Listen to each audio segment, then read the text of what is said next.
என்ற புத்தகத்தை 25 ரூபாய் மணி ஆர்டர் அனுப்பி வரவழைத்தான். அப்போது நாங்கள் 5வது படித்து கொண்டிருந்தோம். புத்தகம் வந்தவுடன் அதை என்னிடம் காட்டி, இதில் இருக்கிற மெத்தட்ஸ் எல்லாம் ஒரு வாரத்தில் கற்றுக்க போகிறேன். இனிமேல் மேக்ஸ் டீச்சர் என் பக்கத்தில் வந்தால் நான் சொல்கிறபடி எல்லாம் கேட்பாங்க, என்னை இனிமேல் அடிக்கவே மாட்டாங்க என்றான். நிஜமாவே அதற்கு பிறகு மேக்ஸ் டீச்சர் அவனை அடிக்கவே இல்லை. கொஞ்சம் பரிதாபத்துடன் தான் பார்த்தான். ஐயோ பாவம், நல்லா இருந்த புள்ள கண்ணு திடீர்னு மாறிடுச்சே என்று மேக்ஸ் டீச்சர் பரிதாபப்பட்டார். இதில் புத்தகத்தில் கூறியிருந்த வழிமுறைகளில் ஒன்றான தரையில் ஒரு கரும்புள்ளியை வைத்து இரவில் நெடுநேரம் அதையே உற்று பார்த்து பயிற்சி செய்து கொண்டிருந்தவனின் ஒரு கண்ணின் இமை வேறு கோணத்தில் திரும்பிக் கொண்டது. இதுதான் உண்மை.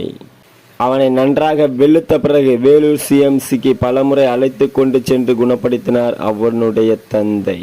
அடுத்த கதைக்கு வாங்க.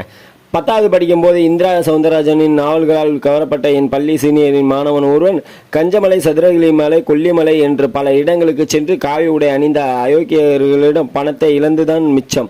ஒருமுறை கும்பமேளாவுக்கு சென்றால் சித்த புருஷர்களை காணலாம் என்று வீட்டிலிருந்து 5 பவுன் நகையுடன் எஸ்கேப் ஆனவனை காவல்துறை உதவியுடன் தேடி பிடித்து வீட்டிற்கு அழைத்து கொண்டு வந்தார் அவனுடைய தந்தை. அடுத்த கதைக்கு போகலாம். பேசும்